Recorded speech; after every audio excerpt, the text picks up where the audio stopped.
그래서 제가 실은 이번 주에 제가 문자 보냈었죠. 실은 전체적으로 문자를 다시 보냈어요. 여러분들도 아마 이 코로나 때문에 염려하는 가운데 있었기 때문에 특별히 저희 어제 예배 끝나고 그리고 오늘 아침에 소독을 2번 했어요. 그래서 실은 여기 보시면 알코올 냄새가 좀 날 거예요. 왜냐면 전체적으로 다 알코올을 뿌렸어요. 그리고 그래서 최대한 저희가 예방할 수 있는 것들 예방하고, 그리고 여러분들이 생각해 입구나 저희 정수기 그리고 여기 책상 앞까지 저희가 저기 손 소독제를 준비했어요. 이게 물로 씻을 때는 50%밖에 안 주는데 이렇게 소독제로 하면은 거의 99%다 제거가 된대요. 그러니까 오히려 아마 알코올로 닦으시는 것이 아마 훨씬 예방하는 데 도움이 될 것입니다. 그리고 저희가 할 수 있는 환기와 공기청정기 계속 돌리고 있으니까요. 이제 나머지는 하나님께 맡깁시다. 이제 하나님이 보호해 주시겠죠. 그러니까 저희가 할 수 있는 거, 혹시 여기 마스크 쓰셔도 됩니다. 혹시 여러분들도 그런 거 있으면 마스크 쓰셔도 되니까요. 부담 갖지 마시고 저희가 또 이러한 기간들을 통해서 더욱더 하나님과 가까이 가시는 저와 여러분들 되시길 바라겠습니다. 하여튼 교회가 최선을 다하고 있어요. 그러니까 여러분들도 항상 그 믿음 가지시고 오시기 바라겠습니다. 실은 이번 주 말씀을 제가 이제 사경에 갔다 오고 나니까 이런 얘기가 오더라고요. 요거에 대해서 좀 말씀을 해줬으면 좋겠다고 그런 요청이 있어서 제목을 뭐로 할까 이렇게 하다가 아주 단순하게 그냥 적었어요. 오늘의 말씀은 코로나 바이러스에 대한 설교입니다. 우리는 신앙인으로서 이런 어려움이 처할 때 우리는 어떻게 해야 될까요? 예수님께서는 성경에서 이런 예언을 하셨습니다. 마가복음 13장 7절과 8절에 있는 말씀이에요. 우리 같이 한번 읽어볼까요? 같이 읽겠습니다. 시작. 난리와 난리의 소문을 들을 때에 두려워하지 말라. 이런 일이 있어야 하되 아직 끝은 아니니라. 민족이 민족을, 나라가 나라를 대적하여 일어나겠고 곳곳에 지진이 있으며 기근이 있으리니 이는 재난의 시작이니라. 예수님은 미리 말씀하셨어요. 마지막 때가 되면은 뭐가 많다고요? 정말 난리가 많고 싸움도 많고 전쟁이 많고 여러 기근과 재앙이 많을 것이라고 이야기하고 있습니다. 제가 실은 몇 주 전에 갑자기 이름이 안식일학교 순서 때 그 마지막 재난하는 장면 해주셨잖아요, 지사님. 그때 성도님들이 다 보면서 와, 재난이 정말 그 한 해에 얼마나 많이 일어났어요? 정말 그 몇 가지가 있었죠. 제가 기억나는 게 호주 산불도 있었고, 그 지진이 어디에서 일어났었죠? 네? 필리핀 화산 아니었나요? 화산이 일어났고 또 자꾸 기억이 안 나요. 제가 그거를 좀 찾으려고 했는데 못 찾아가지고 그거를 좀 받아놓을 걸 하면 후회가 됐어요. 근데 정말 재난과 재난이 요새 일어나고 있습니까? 근데 예수님께서는 뭐라고 말씀하셨냐면은 무엇하지 말래요? 두려워하지 말래요. 그러면서 또 뒤에 이렇게 말씀하셨어요. 이는 끝이 아니라 재난의 뭐라고요? 시작이니라. 이 두 가지가 참 마음에 들었어요. 성경절을 본데 예수님께서 뭐라고 했냐면, 첫 번째는 우리에게 두려워하지 말라라고 얘기합니다. 그리고 두 번째는 이제 재난의 시작이라고 얘기하고 있습니다.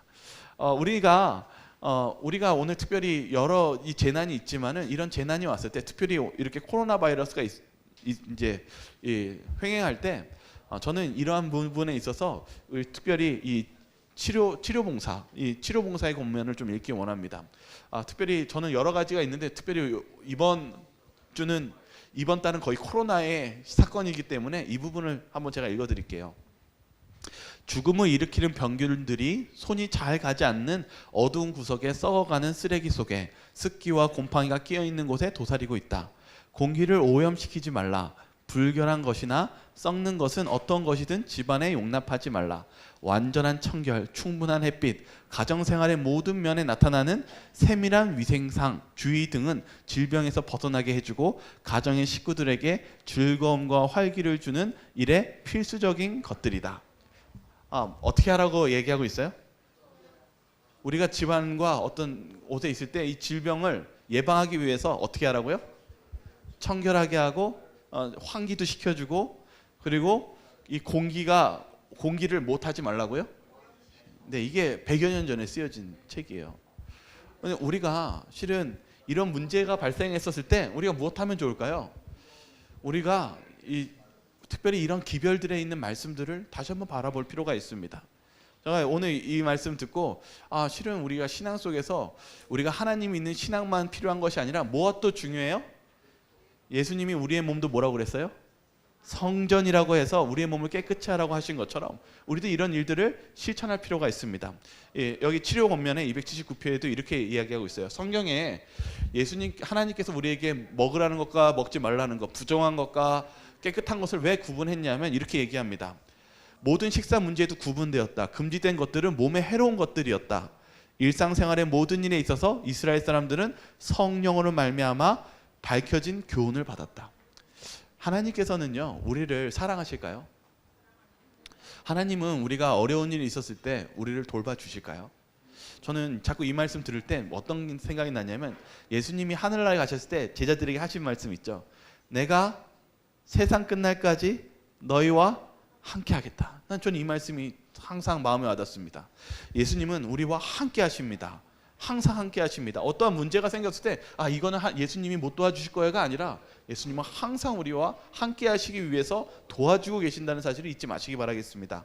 저는 오늘 이 말씀 속에서 특별히 이 재앙 속에서 이 말씀을 준비할 때 특별히 이 남은 백성에 대해서 좀 같이 알기를 원하는데요. 실은 이 재난이 시작될 때 예수님이 뭐라고 했냐면 이제 재난이 시작되었다고 얘기합니다. 그러면서 이와 같이 계시록은요, 사단이 뭐라고 얘기하는지 좀 같이 보도록 하겠습니다. 한번 같이 읽겠습니다. 계시록 12장 12절입니다. 그러므로 시작. 하늘과 그 가운데에 거하는 자들은 즐거워하라. 그러나 땅과 바다는 화 있을진저 이는 마귀가 자기의 때가 얼마 남지 않은 줄을 알므로 크게 분내어 너희에게 내려갔음이라 하더라. 사단은요, 이런 마지막 때가 가까워지고 예수님께서는 이런 재앙이 있었을 때 이제 마지막 때가 이제 시작되었다라고 말씀하셨을 때 사단은 어떤 마음으로 있는지에 대해서 계시록 12장은 뭐라고 얘기했냐면 자기의 때가 얼마 남지 않은 거로 무엇한다고 얘기하고 있어요? 크게 분내어 누구에게 내려갔어요? 하나님이 있는 백성들에게요. 여러분, 이제 재난이 시작되었다는 것을 제가 이제 계시록하고 비교해서 설교를 준비하면서 읽어보니까 뭐냐면요, 이제 점점 사단이 약하게 활동할까요? 더 왕성하게 활동할까요? 네, 사단은 점점 마지막 때에 갈수록 정말 우리가 신앙할 수 없을 만한 위협과 어려움과 재앙을 통해서 우리의 믿음을 흔들게 할 것입니다. 그것에 대한 내용입니다. 그래서 심지어 어떻게 한다고 예수님이 예언했냐면 마가복음 13장 21절과 22절입니다. 같이 한번 읽겠습니다. 시작. 그때 어떤 사람이 너희에게 말하되 보라 그리스도가 여기 있다 보라 저기 있다 하여도 믿지 말라. 거짓 그리스도들과 거짓 선지자들이 일어나서 이적과 기사를 행하여 할 수만 있으면 택하신 자들을 미혹하게 하리라. 바로 이 부분에 대해서 스테파노비치는 박사는 이 부분을 이렇게 주석합니다. 미국에 마귀의 능력을 알려주는 초자연적인 무서운 광경이 나타날 것이다. 온 세상 사람들에게 속임수로 그들을 얽어매며 마지막 투쟁에 사탄과 연합하도록 그들을 강요할 것이다. 백성들은 속을 것이다. 사람들이 일어나서 그리스도라고 자칭할 것이며 경배를 요구할 것이다. 사단은요, 마지막 시대가 갈수록 큰 이적과 그리고 속임수를 펼치는데 심지어 뭐까지도 속인다고 그랬어요? 어떤 일도 일어나요? 거짓 선지자와 누구도 나타나요? 예수님의 거짓 예수님도 나타나서 이적을 일으킨다고 얘기하고 있습니다. 특별히 그것은 초자연적이고 무서운 광경이고 놀라운 광경이기 때문에 많은 사람들이 그를 경배를 요구하고 그리고 많은 사람들이 그런 경배하는 선택에 빠지게 된다는 사실입니다. 여러분, 저는 요새 요한계시록을 가르치고 이번 주에 마쳤거든요. 근데 요한계시록을 가르치면서 참 놀랐고 때로는 이 사단이 누구를 흉내낸다라고 기록하고 있냐면은 하나님을 흉내낸다고 얘기하고 있어요. 하나님의 그 삼위일체까지도 흉내내고 마치 자신이 하나님인 것과 예수님이 와서 병자를 고치는 것까지 흉내낼 것이라고 마지막 때의 계시록에 예언되어 있어요. 그런데 여러분, 그렇게 여러분들에게 기적과 이적을 베풀 때 여러분들은 만약에 오늘 우리가 재림교인이 되지 않고 하나님의 말씀 보지 않았다면 어떻게 될까요? 믿을까요? 아마 대부분의 사람들이 이게 하나님인 줄 알고 믿을 것입니다. 왜 이렇게 마지막 때의 사단은 하나님을 흉내내고 우리를 속여서 바로 하나님께 경배하는 문제를 못하도록 하는 이 문제에 있었을 때 하나님께서는 무엇을 마련해 주셨어요? 저는 이걸 참 감사해요. 바로 우리가 하나님께서 우리에게 그걸 깨우치도록 계시록을 주셨습니다. 그런데 그것만 있는 것이 아니에요. 우리 한번 보죠. 그걸 하나님께서 그걸 보여주시기 전에 이렇게 말씀하셨어요. 계시록 17장 9절에 지혜 있는 뜻이 여기 있으니. 계시록은 뭐라고 얘기했냐면 이렇게 사단이 마지막 때 속였기 때문에 무엇이 필요하다라고 얘기했어요? 지혜가 필요하대요. 이 부분이 뭐라고 주석되어 있냐면 이렇게 얘기합니다. 야고보서 1장 5절에도 지혜가 필요하다고 얘기해요. 어떤 지혜냐면 야고보서 1장 5절에 이렇게 적혀 있습니다. 같이 한번 읽어볼까요? 지혜가 시작. 지혜가 부족하거든 후히 주시고 꾸짖지 아니하시는 하나님께 구하라. 어떤 지혜입니까? 누구한테 구하는 지혜입니까? 내 머릿속에 나오는 지혜입니까? 맞아요. 이 사단이 그런 속임수를 쓰고 정말 우리가 분별할 수 없을 때 분별할 수 있는 분은 하나님밖에 없다라고 얘기합니다. 우리에게 필요한 것은 그 하나님의 지혜, 성령의 지혜가 필요합니다. 영적인 분별력에 있는 지혜는 하나님께서만이 주실 수 있는 지혜입니다. 그게 우리에게도 필요하지 않겠습니까? 우리가 마지막 재림을 준비했을 때 이 사단과 하나님의 싸움 속에서 우리가 어떻게 선과 악을 구분할 수 있겠습니까? 오늘날도 우리가 살아가는 그런 영적인 것 그리고 옳은 것을 구별하기가 어려운 시대에 살고 있을 때 우리에게 정말 필요한 것은 하나님이 주시는 성령의 지혜입니다. 여기 계시록 12장 7절에요. 우리가 잘 아는 성경절이 있어요. 남은 자손에 대한 이야기예요. 이 부분 같이 한번 읽어보겠습니다. 용이 같이 읽겠습니다. 시작. 용이 여자에게 분노하여 돌아가서 그 여자의 남은 자손 곧 하나님의 계명을 지키며 예수의 증거를 가진 자들과 더불어 싸우려고 바다 모래 위에 서 있더라. 여기 보니까 남은 자들이 있대요. 남은 자가 어떤 사람이 남은 자손이라고 얘기하고 있어요? 남은 무리가 두 가지죠. 첫 번째 뭐예요? 하나님의 계명을 지키는 자들이고 두 번째는 또 뭐라고 얘기하고 있어요? 예수의 증거를 가진 자래요. 이 남은 자손은 이 두 가지를 못하고 있냐면 여기 헬라어는 에고라는 단어를 쓰고 있어요. 에고는 어떤 단어냐면요. 이거예요. 이렇게 움켜쥐고 있는 거예요. 여러분 혹시 아이들 막 싸울 때 너 이거 줘 그러면 안 줘 하면서 애들 막 과자나 뭐로 가지고 싸울 때 한번 보신 적 있어요? 어떻게 쥐고 있어요? 이렇게 쥐고 있나요? 어떻게 쥐고 있어요? 네? 이렇게 해서 어떻게 하고 있어요? 놓치지 않으려고 꽉 쥐고 있죠. 여러분 우리가 마지막 때에 하나님을 믿는 그리고 사단에게 짐승을 경배하지 않는 하나님의 백성들이 어떠한 백성이냐면 이렇게 꼭 붙잡고 있는 백성이라는 거예요. 뭘요? 하나님의 말씀에 충성하려고 하는 말씀과 그리고 예수의 증거를 꼭 붙잡고 있는 자들이라고 얘기하고 있어요. 근데 이 예수의 증거가 계시록 19장 10절에 이렇게 얘기하고 있어요. 예수의 증언은 무엇이라고 얘기하고 있어요? 예언의 영이라 하더라. 예언의 영이래요. 이 부분에 대해서 좀 이해를 돕기 위해서 존 폴린 교수의 주석을 좀 보겠습니다. 존 폴린은 저희 앤드류스 지금은 이제 로마린다 종교학 학장이고요. 앤드류스 대학에서 지금 세계적으로는 계시록에 대해서 거의 최고의 권위자 중에 한 사람입니다. 근데 이분이 이렇게 얘기했어요. 남은 무리들은 또한 예수의 증거를 가지고 있습니다. 그것을 의미하는 바에 대해 많은 것을 말할 수 있지만 지금은 예수의 증거는 예언의 은사에 관해 이야기하는 또 다른 방법이라고 말합니다. 예언의 선물은 시간이 끝날 때 남은 자의 일부가 될 것입니다. 다시 말하면 예언의 신을 얘기하고 있습니다. 왜 하나님께서 왜 예언의 신을 우리들에게 선물로 주셨을까요? 혹시 이런 생각 해보셨어요? 왜냐하면 어떤 분들은 예언의 신을 잘 안 읽으시는 분들도 있고 아직 거부감을 가지고 계신 분도 있어요. 근데 여기 계속 뭐라고 했냐면 마지막 때에 움켜쥐고 있는 게 있는데 하나님의 계명과 예수의 증거라고 얘기하고 있어요. 우리 먼저 이 예언의 신에 대해서 우리가 뭐라고 정의하고 있는지 좀 볼게요. 여기 주님께서는 남녀들을 보다 큰 빛으로 인도하기 위하여 보다 작은 빛을 주셨다. 예언의 신이 실은 성경을 읽을 때 작은 빛으로서 돕는 역할을 한다라고 이야기하고 있어요. 저는 오늘 이 말씀을 들으면서 실은 말씀 준비하면서 깨달은 게 있어요. 실은 성경은요, 제가 이제 계시록을 보면서 느끼는 것은 큰 여러 가지 일들에 대한 사건에 대해서 예언해 놓고 있어요. 마지막 때에 사단이 어떻게 하고 있어요? 하나님의 남은 백성들을 무엇할까요? 전쟁을 준비하고 있어요. 정말 신앙을 못하고 심지어는 우리의 생명까지도 위협하는 일들을 하고 있어요. 그런데 우리가 막상 오늘 지난주에 이런 말 했죠. 이 코로나 바이러스가 왔는데 이제 저희 어떻게 해야 되죠? 이런 질문을 하는 거예요. 우리가 신앙적으로 그런 문제가 있었을 때 우리가 어떻게 할까요? 하나님은 정말 이렇게 예수님이 야 내가 계시록 줬잖아. 알아서 해. 이렇게 가만히 보고 아무것도 안 하시는 분이실까요? 아니요. 예수님은 우리가 마지막 시대에 구원을 하고 있는 과정 속에서 어떠한 어려움이 있을지를 아시고 그때마다 어떻게 하셨어요?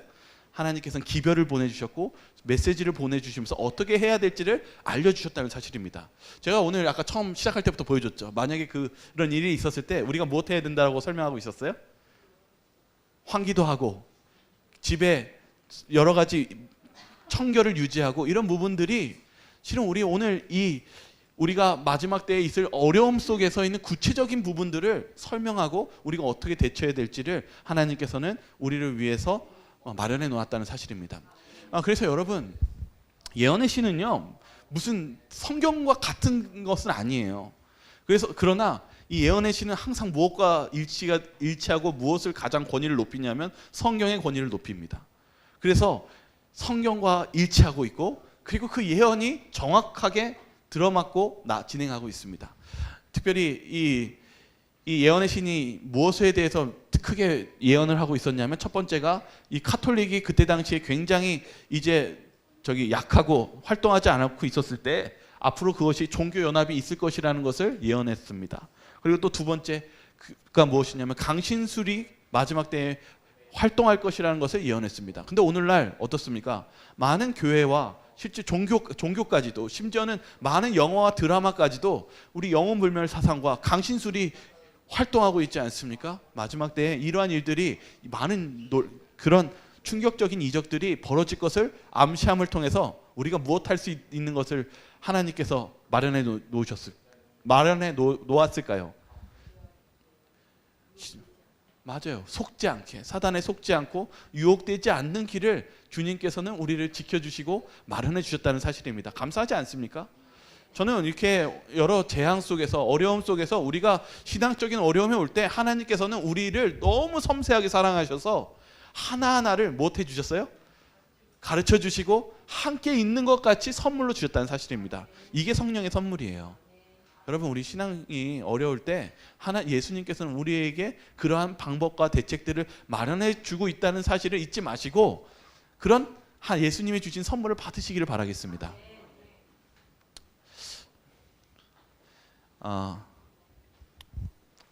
우리는요 세상의 마지막 시대에 살고 있어요. 요한계시록이 특별히 어느 시대에 살고 있냐면 세천사의 기별인 14장에 세상을 향해서 마지막으로 호소해야 되는 우리가 사명을 가지고 있습니다. 우리가 그 사명을 가지고 있었을 때 우리는 이 세상이 언제나 영원할 것 같은 세상이라고 생각하면 안 됩니다. 성경은 이렇게 얘기하고 있습니다. 계시록 7장 1절입니다. 같이 한번 읽겠습니다. 이 일 후에 시작. 이 일 후에 내가 내 천사가 땅 내 모퉁이에 선 것을 보니 땅의 사방에 바람을 붙잡아 바람으로 하여금 땅에나 바다에나 각종 나무에 불지 못하게 하더라. 내 천사가 이 전쟁과 여러 재앙들을 못하고 있어요? 막고 있습니다. 그러니까 실은 우리가 지금 이렇게 평화롭게 사는 이 시간은 무엇 때문에 있는 시간입니까?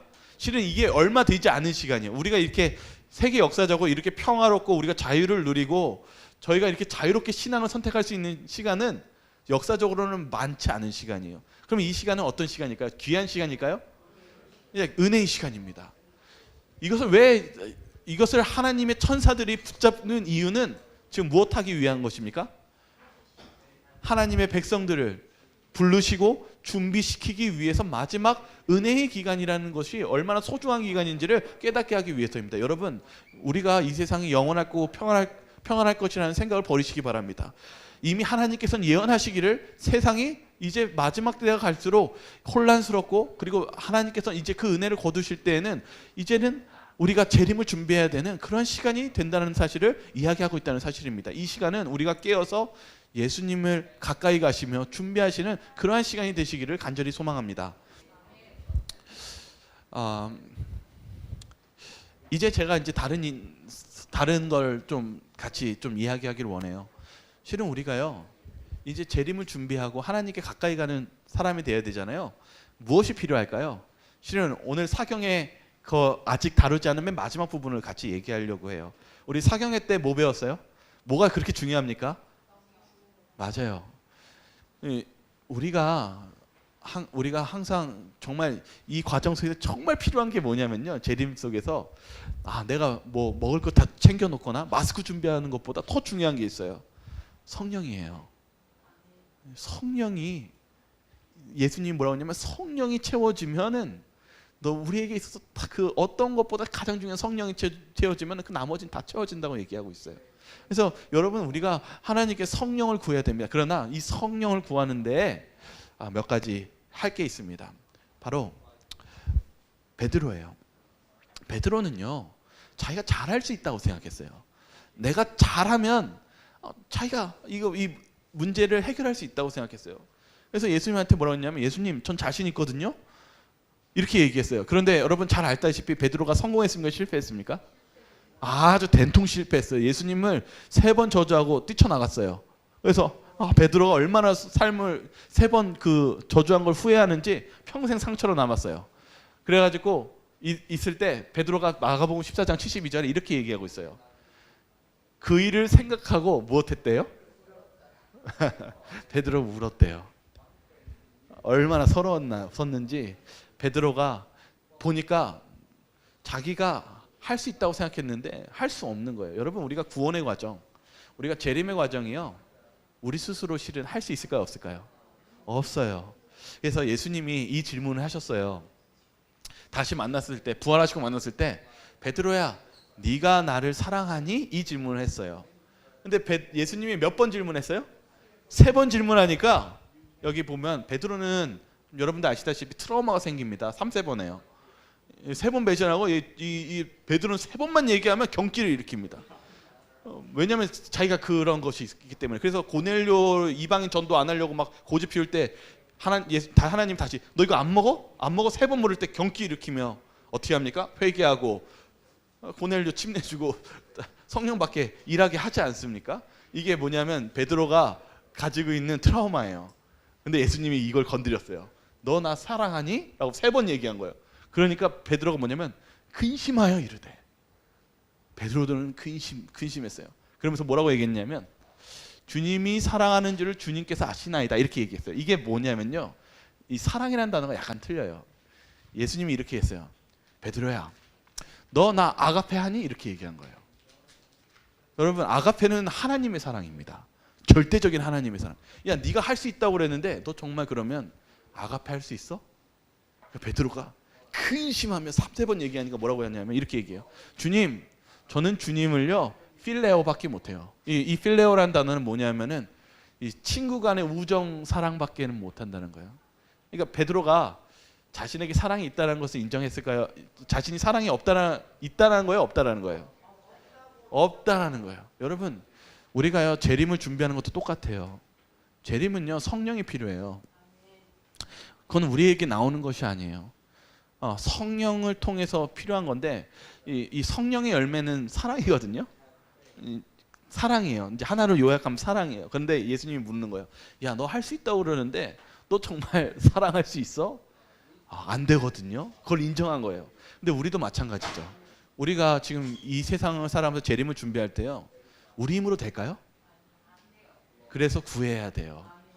아까 그 사경의 내용이 뭐냐? 그래서 구하고 두드리고 계속 구해야 된다는 거예요. 그거는 우리의 힘으로 하는 것이 아니라 하나님의 힘과 능력으로 하는 것입니다. 여러분, 왜 기도하십니까? 여러분, 왜 기도하세요? 실은 받기 위해서 기도하지 않습니까? 그리고 뭐 하냐면은 여러분 기도하면 뭐 어떻게 생각하세요? 기도하면 안 받을 거라고 생각하고 기도를 맞춰요? 받을 걸 생각하고 믿죠. 여기 보시면은 기도는요 약속이에요. 하나님 제가 기도하면은 뭐 한 줄로 생각하라고 그랬어요? 받은 줄로 믿으라 이렇게 얘기하죠. 여러분 기도는 약속이에요. 근데 제가 다른 질문 할게요. 하나님이 약속을 잘 지키실까요? 아니면 좀 못 지키시는 것 같아요? 좀 한 번은 빠뜨리시는 것 같아요? 아니면은 온전히 지키시는 것 같아요?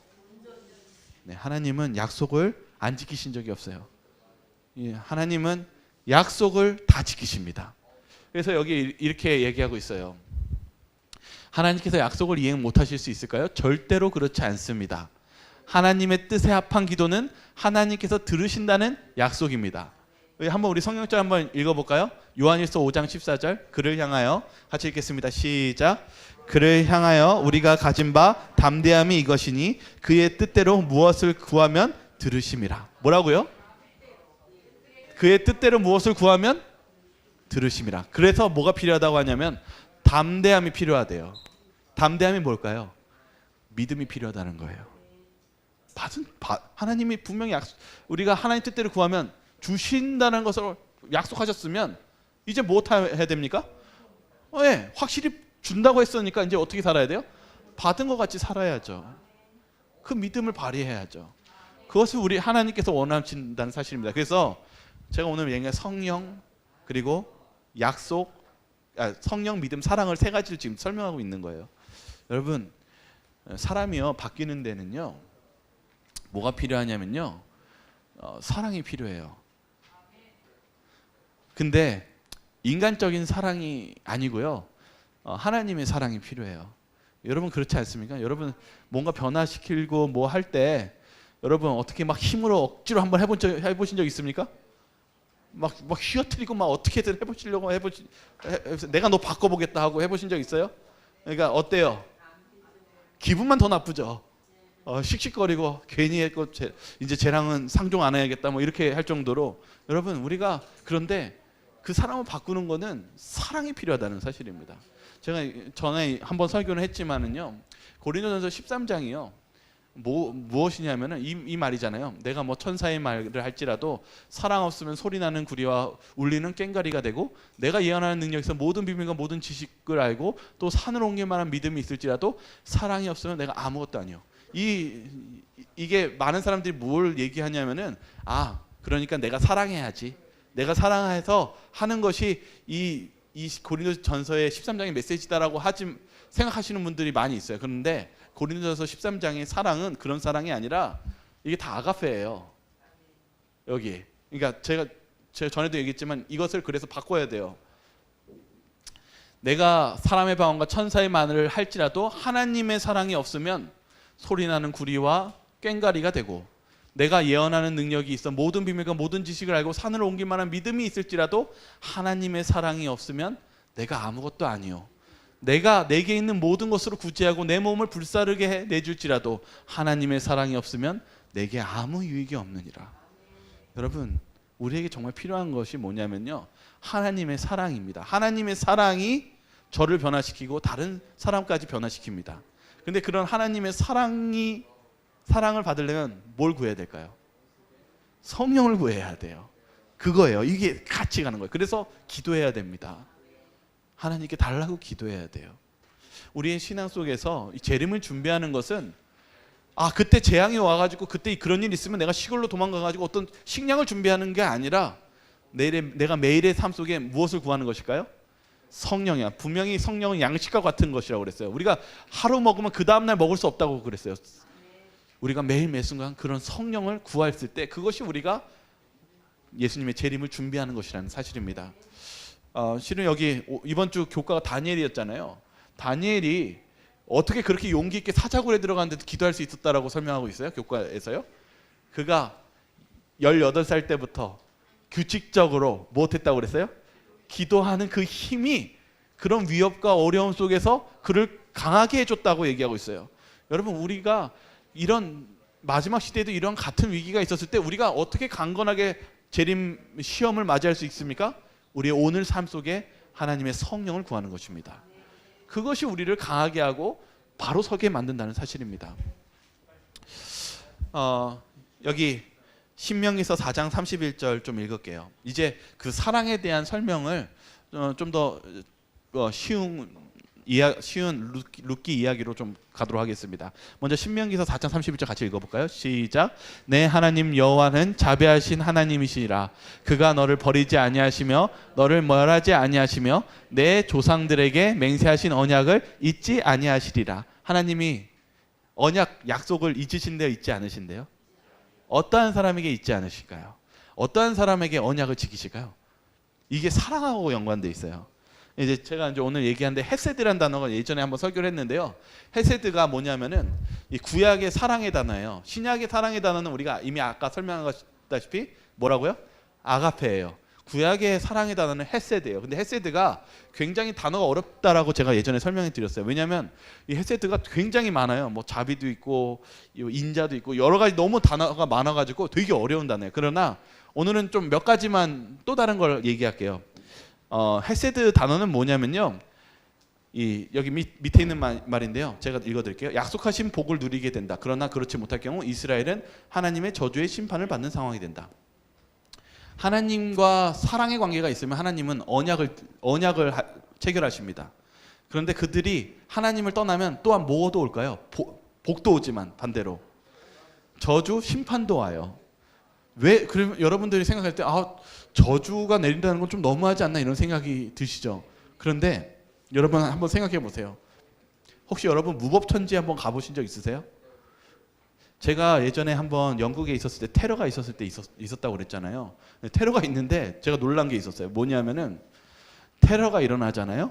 그 영국도 굉장히 그 매너가 좋은 나라가 영국이에요.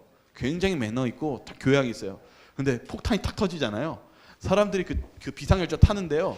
애 어른이 없어요. 서로 먼저 타려고 그냥 밀치고 그냥 들어가더라고요. 제가 그걸 보면서 만약에 우리가 법이 무너지고 위기 상황이 오면은 이 사람의 그런 인격이나 이런 게 다 무너져 버리겠구나. 이걸 제가 느꼈어요. 여러분, 하나님의 법이 있다는 것, 심판이 있다는 건 중요한 것입니까?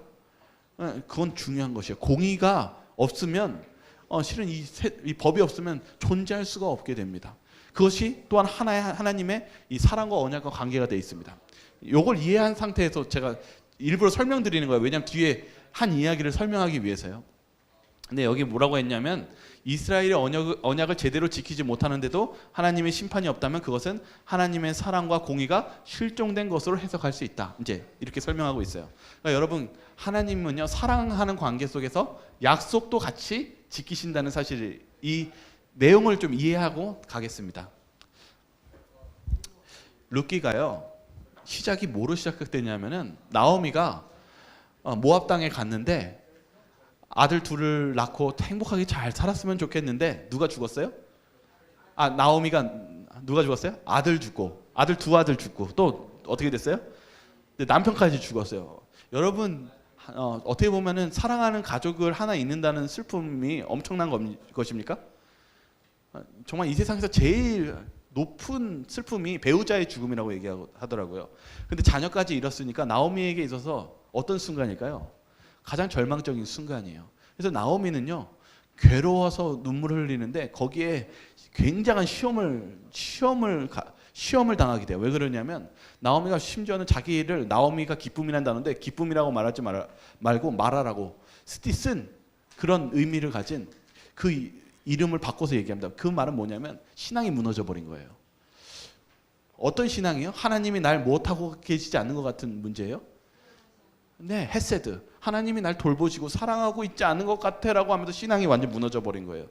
여러분, 우리가 그런 위험한, 그런 신앙적인 위험이 올 때가 있습니까? 있죠. 그런데 여기 보면은 이 룻은 모압 여인이거든요. 이방 여인이거든요. 나오미가 뭐라 했냐면, 야, 너는 아직 젊으니까 기회가 있으니까 모압에 돌아가서 다시 결혼하면 어떻게 돼요?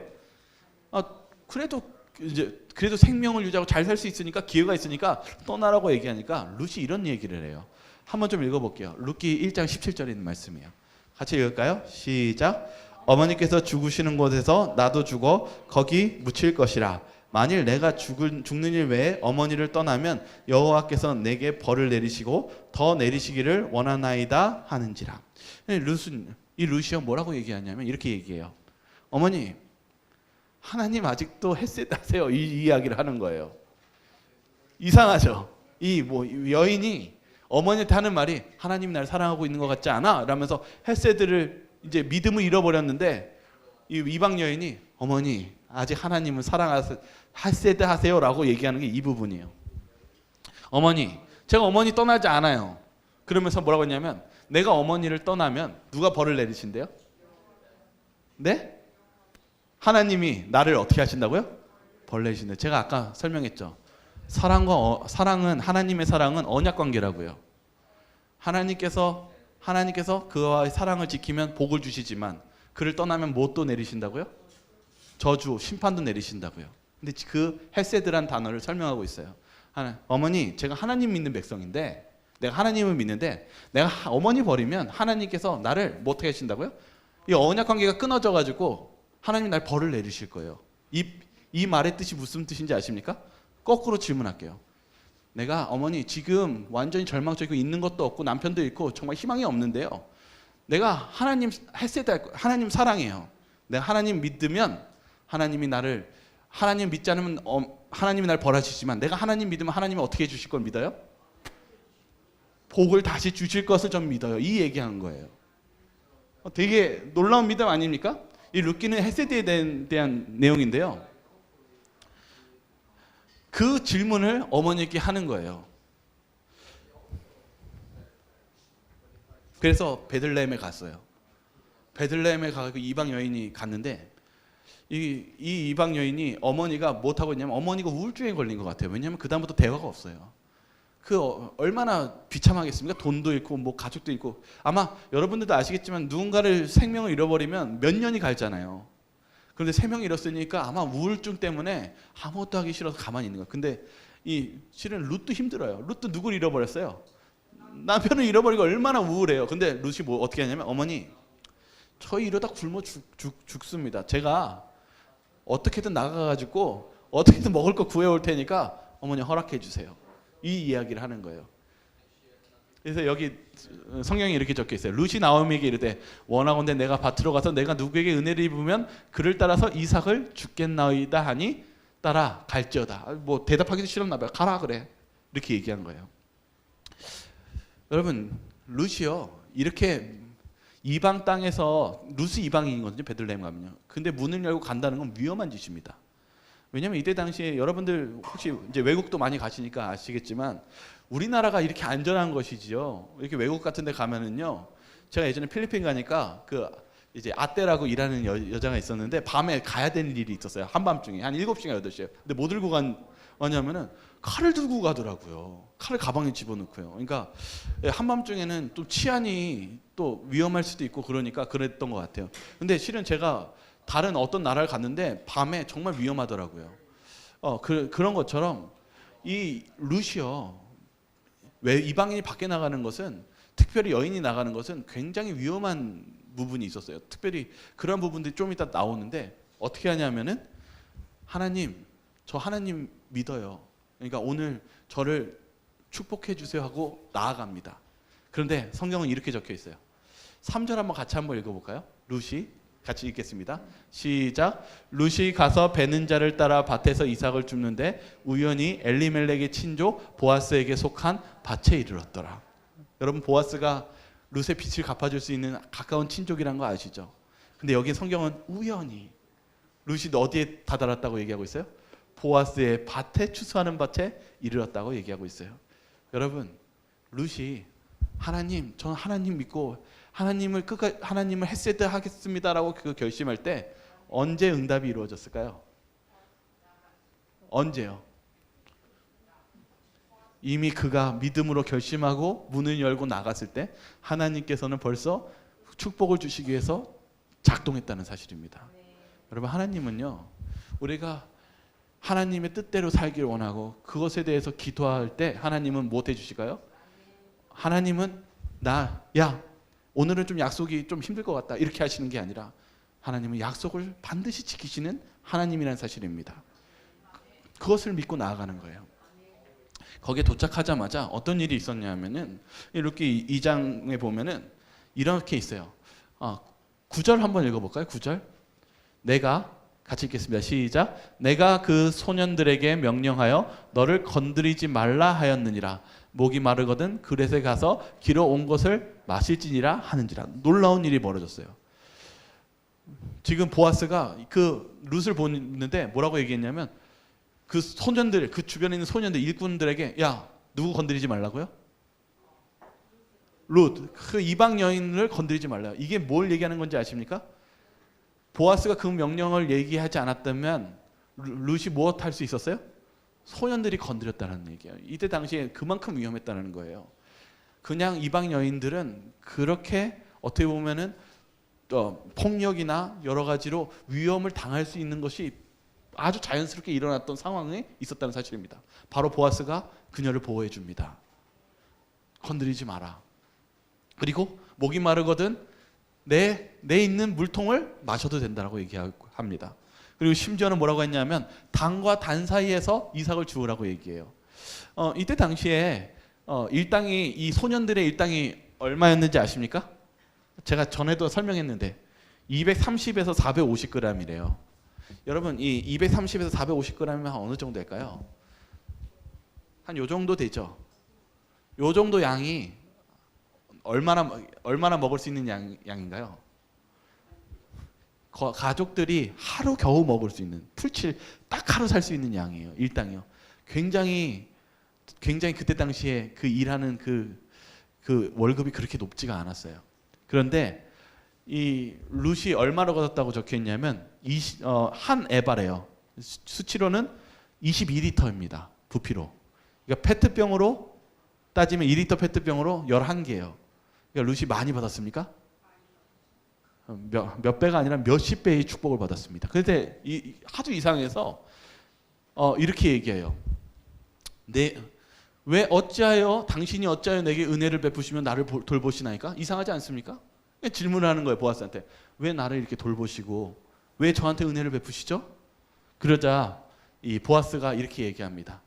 여기 11절이에요. 여기 한번 읽어볼까요? 전에 시작. 전에 알지 못하던 백성들에게로 온 일이 내게 분명히 알려졌느니라.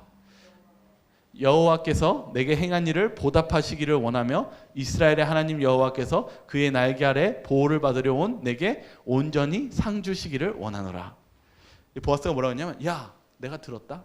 네가 어떻게 어머니한테 그렇게 효도하고 또 네가 어떻게 하나님을 버리지 않고 여기까지 온 것을 내가 들었는데 이것들을 내가 들었는데 이 모든 것이 하나님께서 나를 통해서 그것을 보답해 주기를 원하셔서 하나님께서 이렇게 상 주시는 것이라고 설명합니다. 그러니까 보아스가 뭘 얘기해요? 룻아, 네가 지금 간절히 소망했던 어떤 기도가 하나님께 전달돼서 그것을 나한테 하시라고 하나님께서 말씀하고 계셔. 그래서 너한테 그런 축복을 주는 거야. 이렇게 얘기해요. 그때 룻이 이렇게 얘기합니다. 당신이 이 하녀를 위로하시고 마음을 기쁘게 하는 말씀을 하셨나이다. 그러니까 룻이 뭘 갈망하고 있었어요? 하나님, 저 좀 헤세드 해주세요. 제가 오늘 믿음으로 가는데 정말 하나님 저를 돌봐주세요 라고 고민하고 있는데 그 응답을 누구한테 들었어요? 보아스를 통해서 얘기했어요. 그래서 이 룻이 얘기합니다. 지금 하는 말이 내가 간절히 원하고 소망했던 저를 기쁘시게 하는 말씀을 하셨습니다라고 이야기합니다. 이 룻이 기쁜 마음으로 이 어머니께 달려와가지고 이렇게 얘기했어요. 어머니, 이것 좀 보세요. 그래서 그가 가져온 한 에바 되는 어마어마한 그것들을 보여주면서 얘기했을 때 이 나오미가 깨어납니다. 죽어있던 신앙이 깨어나요. 누구를 통해서요? 실은요, 여러분, 우리가 하나님께 사랑을 달라고 구하잖아요. 성령을 달라고 해서 사랑을 달라고 구하잖아요. 이 사랑이요, 옮겨지기도 해요. 전염이 되기도 해요. 이 나오미가 이렇게 얘기합니다. 그가 살아있는 자와 죽은 자에게 은혜 베풀기를 그치지 아니하는도다. 갑자기 나오미도 그 죽어있던 신앙 속에서 이 며느리의 그 사랑, 하나님의 사랑을 통해서 그의 헤세드가 작동하기 시작합니다. 여러분, 우리가 있어서 이 하나님의 사랑이 우리를 변화시키고 다른 영혼들을 변화시킬 수 있는 놀라운 힘이 있다는 사실을 잊지 마시기 바랍니다. 우리에게 정말 필요한 것이 바로 성령입니다. 하나님께서, 예수님께서 왜 우리를 성령을 주시기 원했냐면, 우리가 그런 재림을 기다리는 백성들에게 정말 필요한 것은 어떤 능력보다 하나님의 성령입니다. 그 성령을 통해서 우리는 변화될 수 있고, 하나님의 사랑으로 우리가 다른 사람과 다른 영혼들을 변화시킬 수 있다는 사실을 잊지 마시기 바랍니다. 그래서 나오미가 이렇게 얘기했어요. 마지막에 이제 결혼을 하고 이제 자녀를 낳았을 때 기쁜 마음으로 이렇게 얘기했어요. 7 아들보다 귀한 내 며느리가 낳은 자로다, 이렇게 얘기했어요. 이 말은 뭐냐면 7 아들보다도 네 하나가 낫다, 이렇게 얘기하고 있어요. 아무리 우리가 자녀를 많이 낳아서 인간적인 사랑을 해도 무엇이 더 큰 놀라운 사랑이라고 얘기하냐면 하나님의 사랑, 헤세드가 더 크다라는 거예요. 여러분, 그렇지 않습니까? 우리에게 정말 필요한 사랑은 하나님의 사랑입니다. 그것을 구하였을 때 우리의 마음도 채워지며 우리가 진정으로 변화될 수 있는 것은 하나님의 사랑뿐이라는 사실입니다. 예수님은요, 우리에게 세상 끝날까지 우리와 함께 하시겠다고 말씀하셨어요. 정말 예수님은 우리와 함께 하십니다. 우리가 힘들 때, 그리고 우리가 어려울 때 하나님께서는 우리 성령 하나님을 통해서 우리에게 준비해 놓으셨습니다. 그러면 우리가 해야 할 일은 무엇일까요? 아주 간단합니다. 구하는 것입니다. 주님께 구하시기 바랍니다. 기도하는 것입니다. 어제 기도했다면 오늘도 기도해야 되는 것입니다. 우리가 그렇게 기도하는 때 다니엘과 같이 그 위기의 순간에 하나님의 힘으로 우리가 우뚝 서며 주님을 맞이할 수 있다는 사실을 잊지 마시고 나아가시길 바라며 오늘 말씀을 마치도록 하겠습니다.